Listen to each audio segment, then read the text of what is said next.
കൈരളി ടിവിയിലെ എല്ലാ പ്രിയപ്പെട്ട പ്രേക്ഷകർക്കും നമ്മുടെ ഇന്നത്തെ അടിപൊളി എപ്പിസോഡിലേക്ക് ഹൃദയം നിറഞ്ഞ സ്വാഗതം. അപ്പോൾ നമുക്ക് നമ്മുടെ ഇന്നത്തെ ഗസ്റ്റിനെ സ്വാഗതം ചെയ്യാം.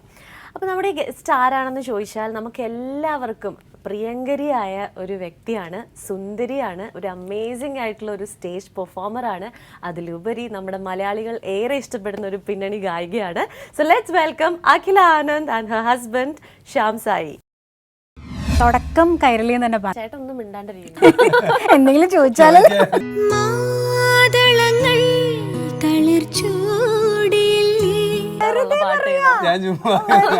നമ്മൾ തമ്മിൽ വലിയ മാച്ച് അല്ല.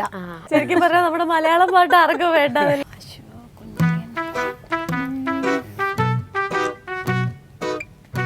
പണിഷ്മെന്റ് നമുക്ക് ചാൻസ്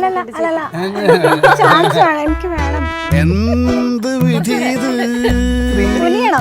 ഹലോ, എന്തുണ്ട് വിശേഷം? നല്ല വിശേഷം, അങ്ങനെ പോകുന്നു. പ്രോഗ്രാംസും കാര്യങ്ങളൊക്കെ ആയിട്ട് നമ്മുടെ കൈരളിയില് എനിക്ക് തോന്നുന്നു കൈരളിയെ കുറിച്ച് പറയുകയാണെങ്കിൽ അഖില ഇസ് ലൈക്ക് ഒരു ഫാമിലി പോലെയാണ് അല്ലേ? ഒരുപാട് ഒരു തുടക്കം കൈരളി എന്ന് തന്നെ പറയാം. ആങ്കറിംഗ് ആണ് തുടങ്ങിയ സമയത്ത്, ഒരു ആങ്കർ ആയിരുന്നു, കൈരളിയിലാണ് തുടങ്ങിയത്. അപ്പൊ അങ്ങനെ ഒരു പ്രത്യേക ബന്ധം കൈരളിയായിട്ട് കുറെ അധികം ഷോസ് ചെയ്തിട്ടുണ്ട്. എന്റെ ചേട്ടൻ ഒന്നും മിണ്ടാണ്ടിരിക്കുന്നു. എന്തെങ്കിലും ചോദിച്ചാൽ അല്ല, വെറുതെ എന്തെങ്കിലുമൊക്കെ പറയാലോ. എന്തുണ്ട് വിശേഷം? പറയൂ. വിശേഷം, ജോലി കാര്യങ്ങളായിട്ടൊക്കെ പോകുന്നു. ഭാര്യ പാട്ടൊക്കെ പാടി തരാറുണ്ട്? എന്നും പാടിത്തരാം. അങ്ങനെയാണെങ്കിൽ എന്നും ഏറ്റവും കൂടുതൽ പാടാറുള്ള പാട്ട് പാടി പാടി വെറുപ്പിക്കാറുണ്ടോ? ഇല്ല, ഇല്ല. ഒരു പാട്ട് തന്നെ എപ്പോഴും പാടുന്ന അങ്ങനത്തെ പ്രോഗ്രാംസ് ഒക്കെ വരുമ്പോ പ്രാക്ടീസ് ചെയ്യാറില്ല. ഇല്ല, അങ്ങനെയല്ല. ഞാൻ മിക്കവാറും ഇവരൊക്കെ ഉറങ്ങി കഴിഞ്ഞിട്ടാ ഞാൻ പ്രാക്ടീസ് പാട്ട് പഠിക്കലും. എനിക്കതാ ഇഷ്ടം. രാത്രിയായി, മിക്കവാറും രാത്രി സമയങ്ങളിലാണ്. അപ്പം കാം ആൻഡ് ക്വയറ്റ് ആയിരിക്കും, ആർക്കും ശല്യം ഇല്ല. അതെ അതെ അതെ, ഒരു സ്പേസ് അപ്പോഴാണ് കിട്ടുന്നത്. അപ്പൊ അതുകൊണ്ട് തന്നെ ഇവരൊന്നും കേൾക്കാറില്ല. അപ്പൊ എന്തായാലും എല്ലാവർക്കും വേണ്ടിയിട്ട് ഒരു പാട്ടോട് കൂടി നമുക്കൊക്കെ തുടങ്ങാം. എല്ലാവർക്കും ഇഷ്ടമുള്ളൊരു പാട്ടാണ്, ജോൺസൺ മാഷിന്റെ പാട്ടാണ്. അത് മാത്രമല്ല 80s എനിക്കൊന്ന് ഇഷ്ടമായിരിക്കും. പവിഴം പോൽ പവിഴാധരം പോൽ ദാസാറ് പാടിയ പാട്ടാണ്. എങ്കിലും ഫീമെയിൽ വേർഷനിൽ കേൾക്കുമ്പോൾ എല്ലാവർക്കും ഇഷ്ടമാവുമെന്ന് എനിക്കറിയില്ല. പക്ഷെ എനിക്ക് ഒരുപാട് ഇഷ്ടമുള്ള എവർഗ്രീൻ ഹിറ്റ് സോങ് ആണ്. എപ്പോഴും ഇഷ്ടമുള്ള പാട്ട് ചോദിക്കുമ്പോൾ ആദ്യം എനിക്ക് ഈ പാട്ടാണ് ആദ്യം ഓർമ്മ വരുന്നത്. ആ പാട്ട് പാടാം.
മതിയായില്ല, കേട്ടങ്ങ് ഇരുന്നു പോയി. ശരിക്കും എനിക്ക് ചേട്ടനോട് ചോദിക്കാനുള്ള എന്താണെന്നറിയോ, ഞാൻ പണ്ട് എപ്പോഴും വിചാരിക്കുമായിരുന്നു ഒരു പാട്ടുകാരനെ കല്യാണം കഴിക്കണം എപ്പോഴും ഇങ്ങനെ പാടിത്തരുമല്ലോ, കേട്ടോണ്ടിരിക്കുക. പക്ഷെ അങ്ങനെയൊന്നും അല്ലല്ലേ? ശരിക്കും അല്ല. എനിക്ക് എൻ്റെ പ്രശ്നം വെച്ചാൽ ഞാൻ പാടുന്നത് എനിക്ക് ആരും കേൾക്കാൻ എനിക്കിഷ്ടമല്ല. അപ്പൊ അതുകൊണ്ടായിരിക്കാം. അതായത് പബ്ലിക്കിൽ നമ്മളൊരു പ്രോഗ്രാമിന് പ്രസന്റ് ചെയ്യുമ്പോൾ അങ്ങനെയല്ല, പക്ഷെ വീട്ടിലിരുന്ന് പാട്ട് പഠിക്കുന്നതും പാടുന്നതും എനിക്കങ്ങനെ വീട്ടിലുള്ളവരൊന്നും കേൾക്കാൻ പാടില്ല. അപ്പൊ അതുകൊണ്ടാണ് ഞാൻ കല്യാണം കഴിഞ്ഞ സമയത്ത് പാടുമായിരുന്നോ? ഇല്ല. അങ്ങനെ പാട്ട് നമ്മള് ഞാൻ കുറച്ച് തമിഴും ഹിന്ദി അങ്ങനെയൊക്കെ സോങ്സ് ഒക്കെ വേറൊരു ടൈപ്പ് അപ്പൊ അതുകൊണ്ട് ഇഷ്ടങ്ങളാണ്. അപ്പം അത് നമ്മൾ തമ്മിൽ വലിയ മാച്ച് അല്ല ആ കാര്യത്തില്. ഇപ്പൊ മോൻ നേരെ തിരിച്ചാ, അവൻ ഇംഗ്ലീഷ് സോങ്സ് എപ്പോഴും കാറിൽ കയറിയാലും വീട്ടിലാണെങ്കിലും നമ്മൾ പോലും കേട്ടില്ലാതെ ഏതൊക്കെയോ പാട്ടുകൾ അവന്റെ ലിസ്റ്റ്. ശരിക്കും പറഞ്ഞാൽ നമ്മുടെ മലയാളം പാട്ട് ആർക്കും വേണ്ടതല്ലേ, ഞാൻ കൊണ്ടോട്ടെ എന്റെ വീട്ടിലേക്ക്, എനിക്ക് എപ്പോഴും പാടി തന്നാ മതി. കൊണ്ടുപോട്ടെ.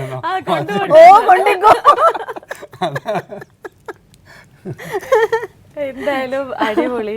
കുറേ വിശേഷങ്ങൾ എനിക്ക് അറിയാനുണ്ട്. പക്ഷെ ഇൻ ബിറ്റ്വീൻ നമുക്കൊരു കുഞ്ഞ് ഗെയിം സെഗ്മെന്റിലേക്ക് പോയാലോ? എന്തായാലും നിങ്ങൾ വന്നു, അപ്പൊ വെറുതെ വിടാൻ നമ്മൾ ഉദ്ദേശിച്ചിട്ടേ ഇല്ല. ഒരു ചെറിയ റാഗിങ് ആണ്, അതിലൂടെ ഫസ്റ്റ് ക്വസ്റ്റ്യൻ. ഫിഡിൽ സിനിമയിൽ പാടിയല്ലോ, അതിന്റെ സംഗീത സംവിധായകൻ? എസ് ജയൻ. ശരി, ഞാൻ സംഗീത സംവിധായകനല്ല ചോദിച്ചത്, സംവിധായകൻ, സിനിമയുടെ സംവിധായകൻ ആരായിരുന്നു?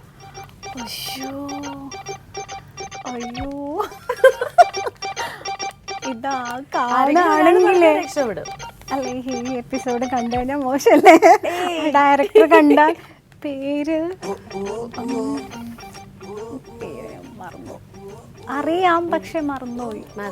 കാരണം നമ്മള് മ്യൂസിക് ഡയറക്ടറുമായിട്ടാണല്ലോ ബന്ധം. എന്നാലും നമ്മള് അത് ശരിയാണ്, എന്റെ മിസ്റ്റേക്കാ, എനിക്ക് അറിഞ്ഞൂടാ. അപ്പൊ സോറി പറയുന്നോ ഏത്തോ ഇടുന്നു? ഏത്തോ ഏത്തോ ഇട്ടിട്ടോ? എനിക്ക് വേണ്ടി എന്റെ husband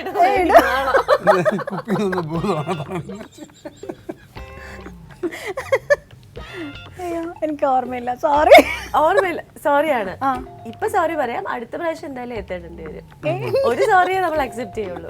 okay okay. Prabhakaran Muthana. ഒന്ന് പേര് പറഞ്ഞു നോക്കട്ടെ. പ്രഭാകരൻ മുത്താന. ഓക്കെ. അടുത്ത നമ്മുടെ ഫസ്റ്റ് പാട്ടിലേക്ക് പോവാണ്, അഴകാലില്. അപ്പൊ ഈ സോങ്ങിന്റെ ഗാനരചയിതാവ് ആരാണ്? ഈഞ്ചക്കാട് ബാലചന്ദ്രൻ. അല്ല, അങ്ങനെ നമുക്ക് ഒന്നും അങ്ങനെ പ്രധാനപ്പെട്ടതെന്നൊന്നും അങ്ങനെ പറയാൻ പാടില്ല. എന്നാൽ പോലും ആദ്യത്തെ സിനിമയാവുമ്പോൾ എപ്പോഴും സ്പെഷ്യൽ തന്നെയാണ്. എല്ലാ പാടുന്ന ഓരോ പാട്ടും സ്പെഷ്യൽ ആണെങ്കിൽ പോലും ആദ്യത്തെ നമ്മൾ ചെയ്യുന്ന ഓരോ, ഞാനിപ്പം കരിയിലാണ് ആദ്യം തുടങ്ങിയതെന്ന് പറഞ്ഞല്ലോ. അപ്പം അന്നത്തെ പ്രൊഡ്യൂസറായിട്ട് ഇപ്പോൾ കോണ്ടാക്റ്റ് ഒന്നും ഇല്ല, പക്ഷെ എല്ലാവരെയും പൊതുവേ നമ്മൾ അതൊക്കെ ഓർത്ത് വെക്കും. അതുകൊണ്ട് കുഴപ്പമില്ല. Okay, good. അപ്പൊ അടുത്ത ഫോർ ഫ്രണ്ട്സ്, എന്റെ ചിത്തിര താമരത്തുമ്പി. ആ പാട്ട് പാടുവോ? ഇത് കഴിഞ്ഞിട്ട് പാടാവേ. ഈ സോങ്ങിന്റെയും ഗാനം ആലപിച്ചു, അതിന്റെ ഗാനരചയിതാവ് ആരാണ്? കൈതപ്രം. അത് ഈസി ആയിപ്പോയി അല്ലേ? ഭയങ്കര ഈസി ആയിപ്പോയി. ഓക്കെ. കുഞ്ഞളിയൻ സിനിമയിൽ പാടി, അതിന്റെ ഗാനരചയിതാവ് ആരാണ്?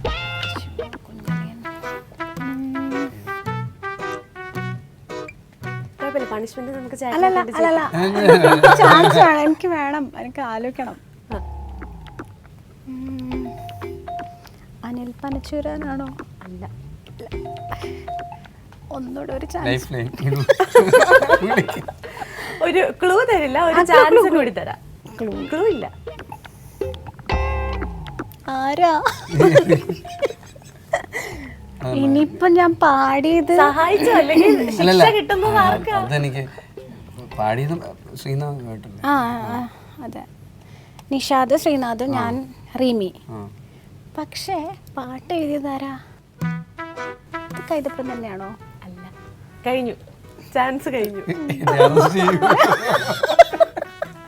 എത്ര ഏത്തം ഇടിക്കുന്നോ നമുക്ക് അത്ര ഇടിക്കാം. പറഞ്ഞോ. ആരാ? ഉത്തരം എന്താ? ബി.ആർ. പ്രസാദ്. ശരിയാ, കുഴപ്പമില്ല. പക്ഷേ നമ്മുടെ മനുഷ്യന്റെ മെമ്മറി അങ്ങോട്ടും ഇങ്ങോട്ടും ഒക്കെ ചിലപ്പോൾ നമ്മൾ മറന്നു പോവല്ലോ. എന്നാലും അത്രേ ആയിരക്കണക്കിന് പാട്ട് പാടിയ ആളാണെങ്കിൽ കുഴപ്പമില്ല. അങ്ങനെയൊന്നുമില്ല, നമ്മൾ ജസ്റ്റ് അതൊരു ഫൺ സെഗ്മെന്റ് ആയിട്ട് ചെയ്യുന്നത്. പക്ഷെ അത് മെമ്മറിയിലേ വന്നില്ല. അതാ അപ്പൊ കുഴപ്പമില്ല. നമുക്ക് ചേട്ടനോട് വേറെ ഈ ഇടയ്ക്കെങ്ങാനും വഴക്കോ എന്തെങ്കിലും ഉണ്ടായിട്ടുണ്ടോ നിങ്ങൾ തമ്മിൽ? നമുക്കിപ്പൊ പ്രതികാരം വീട്ടാം. ഓ അങ്ങനെ ഇന്നലെ വഴക്കൂടിയല്ലേ? വേറൊന്നല്ല, റീസൺ കേട്ടോ ഞാൻ ചിരി പറഞ്ഞോ പറഞ്ഞു. എനിക്ക് മറന്നു. അല്ല ഇത് ഇത്ര നല്ലൊരു ഭർത്താവ് ഇന്നലെ വഴക്കൂടിയുടെ കാരണം ഞാൻ ഇവിടെ ഇരുന്നാലും ഓഫീസിന്റെ കാര്യം ആലോചിച്ചു. ആ അതാണ് സ്വഭാവം. അതായത് എന്തേലുമൊക്കെ അച്ഛനും മോനും ടേസ്റ്റ് ആയിട്ടുള്ള എന്തെങ്കിലും വാങ്ങിച്ച് രണ്ടുപേരും കൂടെ കഴിക്കും. എന്റെ കാര്യം ഓർക്കത്തേ ഇല്ല. അതെല്ലാ വീട്ടിലും ഇതാന്ന് തോന്നുന്നു അവസ്ഥ. തീർന്നു കഴിഞ്ഞിട്ട് അയ്യോ തീർന്നു. അപ്പൊ പറഞ്ഞു എത്ര ഇടിക്കണം. അപ്പൊ ഞാൻ അവരുടെ മുമ്പേ തന്നെ ഞാൻ സ്വിഗ്ഗി ഓർഡർ ചെയ്ത് എനിക്ക് ഇഷ്ടമുള്ളതൊക്കെ വാങ്ങിച്ച് വാശി പോലെ കൊടുത്തില്ലല്ലോ.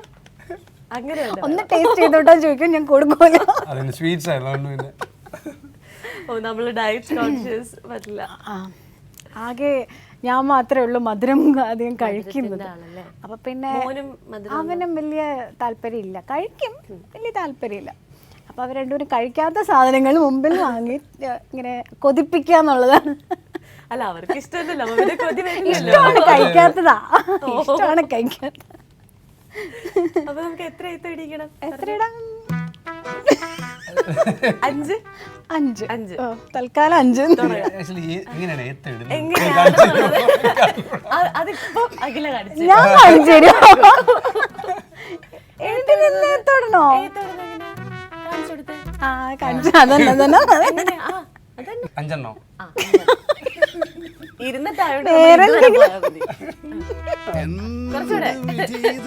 കുനിയണം, എക്സസൈസ്